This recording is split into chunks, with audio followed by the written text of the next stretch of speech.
Милые мои, всем привет! С вами Дана Таро. Добро пожаловать на мой канал. Я очень рада, что вы со мной сегодня на этом сеансе расклада.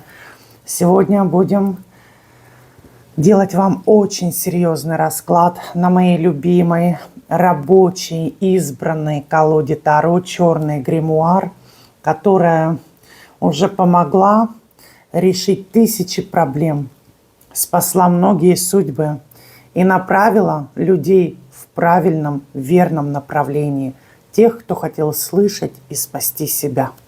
Посмотрите, уже колода, как говорится, за долгие-долгие годы стала похожей, да, на такую какую-то как антикварную. Вот сегодня мы на ней поработаем, на этой колоде, и сделаем серьезный расклад касаемо вашей судьбы. Я очень часто вижу комментарии по поводу того, что вашу судьбу не раз пытались сломать, и даже сломать получилось. Но вы порой не понимаете, кто, за что, зачем. Сегодня мы во всем этом попробуем разобраться и посмотрим, вернется ли то зло, которое разрушило вашу судьбу, возможно, вашу семью, да вашу жизнь и здоровье, в конце концов. Вернется ли все это тому, ну или той, или тем, кто действительно пытался вам жизнь испортить, и, возможно, я повторюсь, испортил. Потому что зачастую некоторые люди не останавливаются на пакостях, они продолжают, как говорится, гадить до тех пор, пока не увидят результаты, да, своей победы, которая сокрушила чью-то невинную судьбу. Итак, настраивайтесь, пожалуйста, на расклад. У нас сегодня похолодание. Как-то ночью вообще обещают 5 градусов. Я думаю, ну и лето. Вот, как говорится, все, что происходит на Земле, а Земля в огне, вот она реакция Земли, да, когда все меняется. Раньше зима была другая, лето было другое, а теперь что творится, страшно представить. Вот выпала девяточка пентаклей. Самая моя любимая карта, кстати говоря, которая говорит, что сейчас вы на самом-то деле на верном пути. И что сейчас вы как будто до сих пор восстанавливаете, но главное, что восстанавливаете свою энергетику. И вы на пути к лучшему. Значит, вы избавились от определенных сильных привязок. Вы, скорее всего, избавились даже от воздействий. Вы восстановились, вы воспряли духом. На данный момент вы идете туда, куда нужно. Вот это точно можно сказать. При этом девятка пентаклей, она всегда призывает человека обратить внимание на свою магнетичность, на свое состояние. Давайте я включу шумоподавление, там косит траву. На свое состояние внешнего типа, потому что зачастую огромную роль играет все-таки внешность в нашем обществе. И вот эта карта, она говорит, что нет предела совершенству. Есть всегда над чем работать, но на данный момент вы будете работать все-таки над собой, а не вкладываться в кого-то, в кого могут быть вложения абсолютно, в принципе, впустую.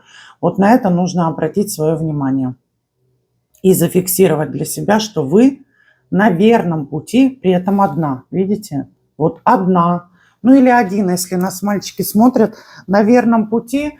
И рассчитывать лучше действительно только на себя, не позволяя кому-то, вы знаете, направлять вас. Вас направят высшие силы, вас направит сама матушка судьба туда, куда нужно. Так, хорошо, хорошая карта и хорошее начало, кстати говоря. Давайте еще немножко о вас поговорим, посмотрим, что черный гримуар о вас скажет, чтобы вы могли себя идентифицировать. Так, ну, королева пентаклей, вот вы. Знаете, вы не из тех, кто верит в какие-то сумасшедшие сказки, честно говоря. У вас все по факту. Вы наверняка не сидите и не стучите себя по лбу, призывая какие-то миллионы. Вы не надеетесь на какой-то авось, что выиграете какой-то приз, и ваша жизнь станет лучше. Наверняка вы даже не из тех, кто покупает какие-то, например, лотерейные билеты, да? Вы из тех людей, кто заработает то, что может заработать, и на то и покушает, и построит, и сделает. Вы надеетесь только на себя. И те блага, которые вы имеете, они даны вам заслуженно, да. Но вы можете больше. Вот эта карта всегда говорит, что человек может гораздо больше, чем на данный момент имеет или действует, да. То есть вы действовать можете сильнее, вы иметь каких-то благ можете больше. Главное обратить внимание вот на этот пентаклик, да, а это все-таки знания, ведь наши знания дают нам, как говорится, наше пропитание и оплату тех счетов, которые у нас есть в социуме и в земной жизни. При этом вы человек семейный, то есть вы не одиночка, у вас есть ребенок, дети, внуки. Может быть, кстати говоря, вы еще при муже, да, или при мужчине, но надеетесь на себя. Как будто вот при вас нет того человека, кто мог бы для вас быть опорой, стеной, как говорится, да, в конце концов, табуреткой, об которую можно облокотиться и на которую можно сесть, отдохнуть, ножки свесить. Вы вот сама. Вот все, что у вас есть, вы сама. И иначе никак не сказать. При этом вы научились защищаться. Уж какая вы были открытая душа, прости высшие силы, все, как говорится, этой открытой душой пытались воспользоваться, видели, что вы добрый человек, и вот это начиналось, да, дай, подай, помоги и тому подобное. Уж кого, наверное, вы только не вытащили с плохих состояний и кому только свой ресурс не отдали. Вот понимаете, в какой-то момент даже не ценили себя, отдавая другим, а когда ваш ресурс был истощен, вы поняли, что никто вам восполнять, кроме вас, ваш ресурс не будет. Возможно, кстати говоря, вы попадали, знаете, в какие ситуации, когда пытались с вас выменить деньги или завладеть каким-то вашим имуществом. Вот, скорее всего, и такие ситуации были, и вы теперь уже понимаете, что надо быть осторожнее. И нужно ценить, хранить и беречь то, что есть. Не разбрасываться своим ресурсом на данный момент. Так вот карты говорят. Давайте третью карту про вас. Вот по одной карте можно сказать о человеке достаточно много, если знать, что такое Таро, и чувствовать Таро. Тогда карты опишут и состояние самого человека. Еще что хочу сказать. Вот вашим ресурсом какой-то мужчина все-таки воспользовался. Он либо был младше вас, либо гораздо глупее вас. Но вот настолько он потребитель, настолько вот у него развито это качество потребления, что вот наглым образом он часть вашего ресурса и забрал. Это может быть не только бывший муж или настоящий муж, или любовник, например, да. Это может быть и сын, это может быть и внук. У каждого по-своему проиграется ситуация, но то, что вы потратили себя на мужскую половину общества достаточно серьезным образом, это однозначно. При этом вы пытались направить этого человека вот в нужное русло, в нужное направление. А что этот человечек пошел искать, где удобнее дальше? Понимаете? Вы ему стали неудобны в тот момент, когда начали с ним бороться. Вот если бы вы ему просто валили, понимаете, огромными кучами добра, он бы просто это все, как говорится, потреблял, поедал, пожирал и был бы доволен. Но вы начали бороться, вы начали его направлять, вы начали как-то пытаться до него достучаться. Вообще вы изучили его на какой-то момент как личность, ему это не понравилось. Вот ему нужна женщина, которая, как говорится, нос не будет совать в его дела, а просто будет его обслуживать. Вот был у вас такой человек, который нуждался в обслуживании и считал, что обслуживать его обязаны. Вы перестали на какой-то момент это должным образом делать, осознали, что вы не обслуга, вы не обслуживающий персонал, вы женщина, которую нужно уважать, которой нужно помогать. И он поскакал искать другое местечко. То местечко, где его все-таки будут обслуживать. Вот так. Хорошо. Давайте посмотрим, кто хотел свести вас сосвету все-таки, да? Вот этот враг, возможно, скрытый. И что будет данному врагу за такой поступок? Кто пытался вас сосвету, что говорится, сжить? Женщина. И женщина, я скажу, непростая. Женщина, которая считает, что она обладает какими-то вот колдовскими силами. Язык заплетался, потому что колдовских сил у нее нет. Занимается баловством, но связалась с бесовщиной.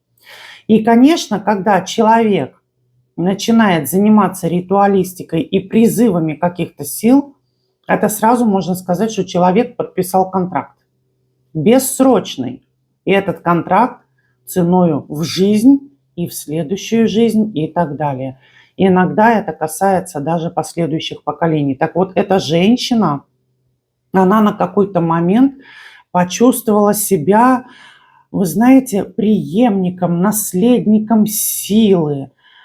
И настолько окунулась в черноту,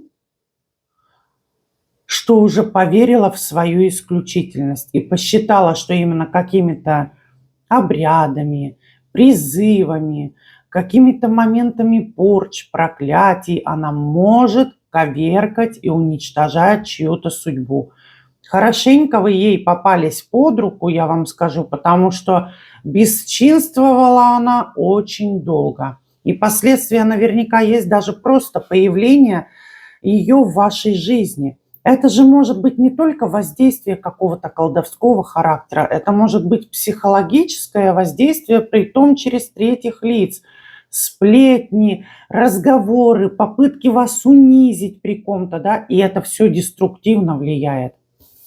Но она также занималась, ну, скорее всего, тем, чем ей не дозволено было заниматься, и на какой-то момент перешла черту. Она все это изучала, скорее всего, в книгах, в каких-то общедоступных материалах, и она не могла уже остановиться.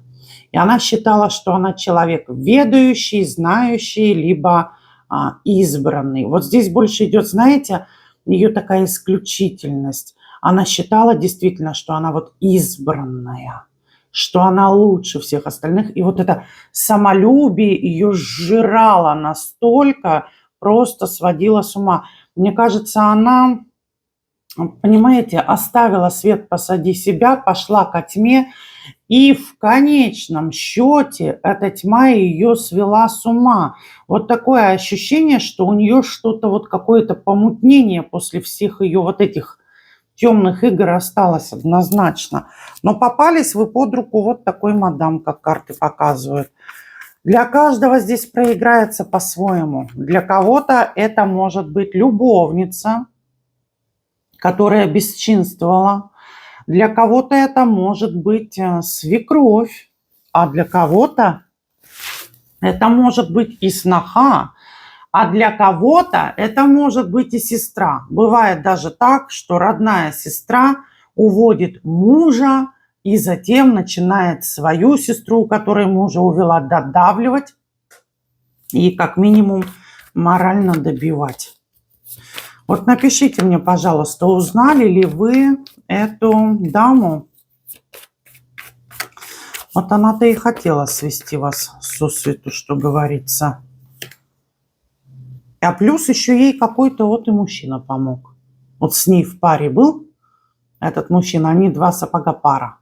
Он не маг. Карта маг – это карта манипуляций в первую очередь. Если бы у нас каждый сумасшедший был магом, то, наверное, мир бы превратился в еще больше ад, нежели чем он есть. Вот я хочу сказать, что с ней рядом был манипулятор, который вроде бы ею манипулировал, а в то же время играл, как говорится, по ее правилам, плясал под ее дудку. И вот этот человек был настолько близок к вам, что она через него могла получать ту информацию, которую вообще не должна была, в принципе, получать. Этот человек знал о вас тайны какие-то. Или вы настолько доверяли этому человеку, что в какой-то момент, вот понимаете, он был тем единственным, кто знал о вас больше, чем кто-либо еще на этой земле. При этом он ведь и вами манипулировал на самом деле. Он как будто, понимаете, пытался вас под себя подстроить, как-то вот как будто переписать вашу программу, данную при рождении. Возможно, кстати говоря, да невозможно, а здесь 90% из 100, что он тоже над вашей судьбой постарался нехило. А могут, кстати говоря, еще и проиграться моменты, что он ее подталкивал к действиям, а она действовала. То есть он манипулировал ее сознанием, а она под манипуляциями пыталась испортить вам жизнь. Вот эта история здесь даже более правдоподобна, что и с его подачи здесь были какие-то пакости в вашу сторону. А что они вам сделали? Ну-ка, давайте посмотрим, чтобы вы уже для себя идентифицировали, что действительно, да, вот это так и есть, это про меня. Так.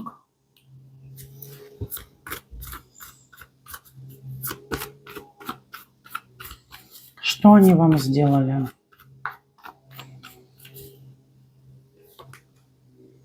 Они хотели вас морально добить, чтобы вы были на дне этой жизни. Разбитое сердце, сломанная психика, психологические проблемы одна за одной. Вот было какое-то, в первую очередь, серьезнейшее моральное давление. И посмотрите, да, сколько было темных сил направлено в вашу сторону, которые очень долго витали вокруг вас, мучили вас. Наверняка вам снились сны, связанные вот с этим мужчиной. И после этих снов вы долго отходили, а сны были, знаете, такие вот с негативным окрасом. Вы по нему страдали, вы были как привязанная к нему, вот как присушенная, привороженная. Вы понимаете, у вас был момент, когда весь мир просто не существовал для вас. И существовал только он, а ему нравилось, что вы по нему страдаете. И они пытались вас вот морально сосвету-то сжить. Физически человек может существовать, но когда он абсолютно несчастлив, такие истории доходят до того, что человек либо сам себя лишает жизни, либо попадает в те места, где человека очень долго лечат и приводят в чувство, и не всегда это получается. И я хочу сказать, что вот это страдание, вот какой-то послед, осадок от этого, фантом, преследующий вас, он остался до сих пор. Вы это помните, вот как будто это было вчера, понимаете, и не сможете этого забыть. Вот то, что с вами сотворилось после этой парочки, это уму непостижимо. Вы просто сидели и думали, что жить больше все невозможно, что больше никак, что все, смысла нет. Все, жизнь разбита, жизнь уничтожена полностью, безвозвратно. А ведь воспряли. Вы ведь такая, что вот понимаете, вас как будто морально бьют, а вы крепчаете, вы закаляетесь, а затем вы становитесь вот такая мощная, как, понимаете, как броня какая-то. Прям вообще вот я представляю вашу вот эту мощь, вот так, понимаете, вы сами можете теперь поразить. Да, вы испытали моральную смерть просто-напросто. У вас было ощущение, что вы умерли. Но через эту моральную смерть вы переродились, я вам хочу сказать. И это перерождение, пусть оно далось вам трудно, но вы это прошли с достоинством. Вот вы раньше были другая, какая-то более душевная, вот более открытая, да, какая-то даже наивная, я бы сказала. Да, вы раньше были наивная, а теперь вы знаете цену этой наивности, доверию.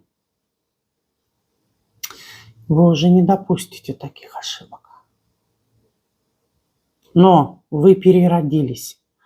Возможно, кстати говоря, у вас открылся вот этот, да, так называемый третий глаз, интуиция. Вы стали чувствовать, где кто врет, где кто за нос водит, где кто хочет от вас что-то получить. Вы уже начали вот как-то прислушиваться к внутреннему голосу, в конце концов, после всего, что с вами произошло. Вы как воскресли душой. Ваша душа, она погибла от боли, а ваши слезы возродили вашу душу, как будто вот напитали силой этого горя, эта сила трансформировалась, и это было, вот как, понимаете, как некий такой заряд.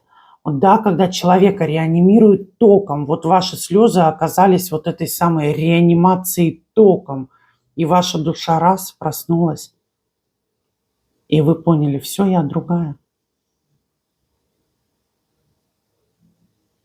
Но поломали они вас неплохо. Поломали они вас неплохо, что и говорить. Возможно, кстати говоря, вот по карте смерти это чистки, и даже не единожды. Это молитвы, возможно, да, для верующих людей. Это обращение к высшим силам, к Богу, в конце концов. Вы как будто молили, вы как будто вот просили дать силы. Господи, помоги, Господи, помоги. Вот прям идет вот в потоке вот такое состояние ваше. Господи, помоги. И вот знаете, недавно вышла песня одной знаменитой певицы. Это прямо про вас. Вы ее должны послушать. Там поется: «Взываю к вам высшие силы, не дайте мне снова упасть на дно». Вот эта фраза, она просто 100% про вас. Вас высшие силы вытащили, помогли вам, вот понимаете, не погибнуть. Потому что вы умоляли вас спасти, просили. Умолять, молить, молитва – это одно и то же, между прочим. Что сулит вот этим двум? Прости, Господи, да, за вашу боль. Кто-то сопьется, кто-то с ума сойдет.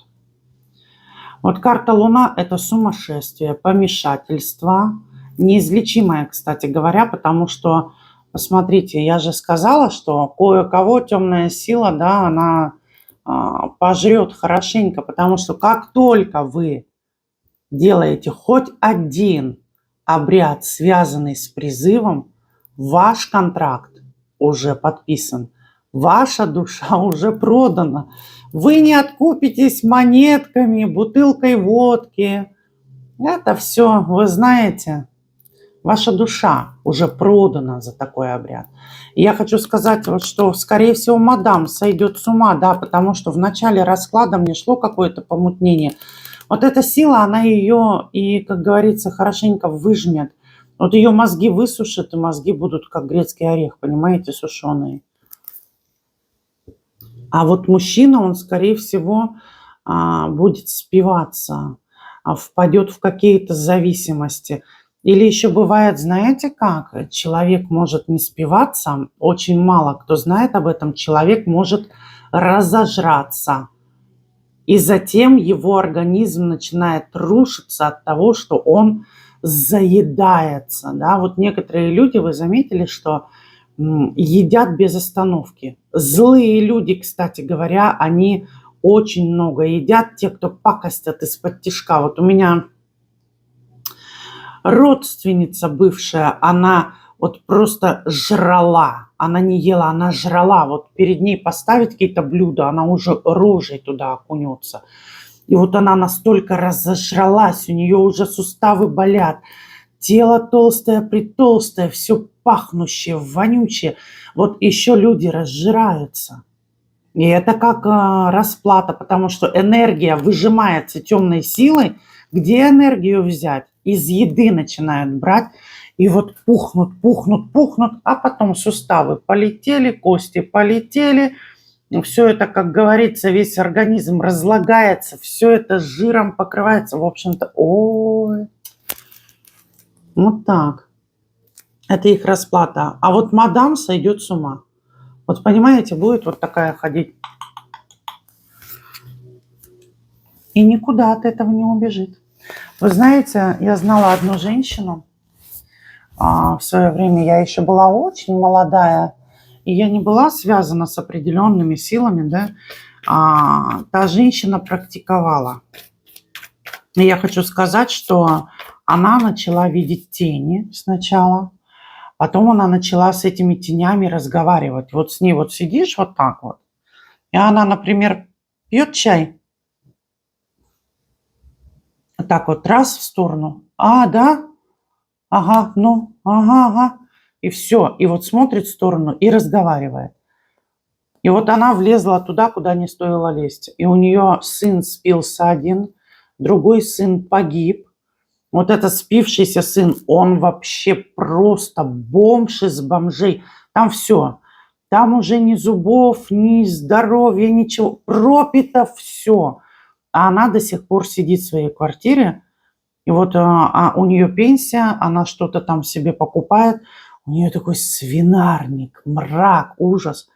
И вы спросите, неужели ее не привести в порядок? Нет. Потому что она душу свою продала, все, она сходит с ума. И вот она все больше и больше с этими тенями разговаривает. А еще у меня в детстве была знакомая Тамарушка, я ее называла.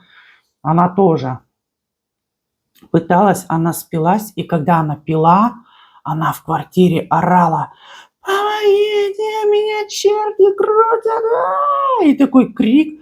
И я маленькая проходила, у нее на первом этаже был балкон, окна всегда закрыты, занавески закрыты. И я каждый раз слышала этот крик. И вот последний раз, когда я ее слышала, она умерла. Она орала, что ее черти крутят, она орала, чтобы ее спасли. Соседям было все равно, знали, что алкашка. Они же не думали, и я маленькая не понимала. И вот она умерла. И я, когда входила в ее подъезд, раньше тело держали ночь дома, я видела в углу, как в белом саване, вот ее, как будто она вот в углу, и я не знала, как вот ходить по этому подъезду.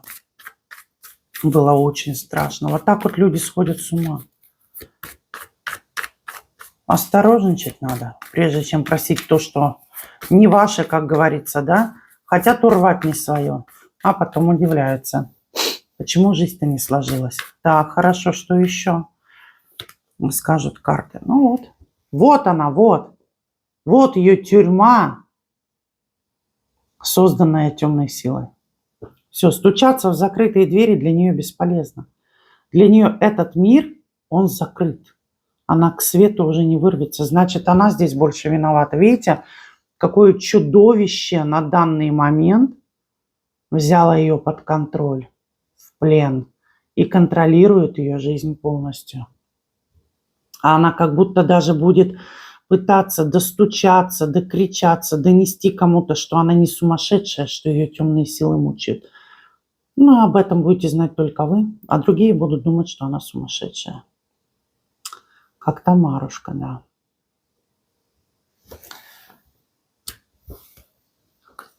Давайте карту вам совет. Совет. Вы прошли очень много. Попросим совета у черного гримуара. Вот вы знаете, что я вам хочу сказать? Если вы хотите менять свою жизнь к лучшему, все в ваших руках. И все зависит только от вас. И вот 8 Пентаклей – это всегда карта, которая говорит о кропотливой работе. Только ваши действия принесут вам результат. Вы знаете, очень часто бывает, ко мне приходят на консультацию. Я, конечно, с такими людьми не работаю, потому что никакого смысла нет консультацию вести и брать карты Таро в руки, задают вопрос: как мне жить лучше? У меня нет денег. А как жить лучше в нашем мире? Нет денег, но только их заработать настолько, насколько это возможно. И вот эта карта, она всегда говорит, что при нас будет то, что мы достигли своим трудом. И вот в вашем случае у вас светлая голова, у вас светлый разум, и по вашим трудам будет вам дано. Вот как поработаете, так и будет вам результат. Но он будет обязательно. И оттачивайте себя со всех сторон. И внешность, и внутреннее, и разум, и эрудиция. Когда женщина со всех сторон подкована, эта женщина при себе увидит того, кто действительно оценит ее по достоинству. У вас еще многое впереди. Вам есть над чем работать, поэтому не время расслабляться и руки опускать. Милые мои, я вам желаю всего самого наилучшего. Будьте по-настоящему счастливы. По-настоящему. Если вы сейчас живете в иллюзиях, с иллюзиями пора заканчивать, потому что наша жизнь – это реальность. А иллюзии, они не приведут ни к чему. Будьте счастливы и любимы. Увидимся с вами на следующем раскладе. Всем пока-пока.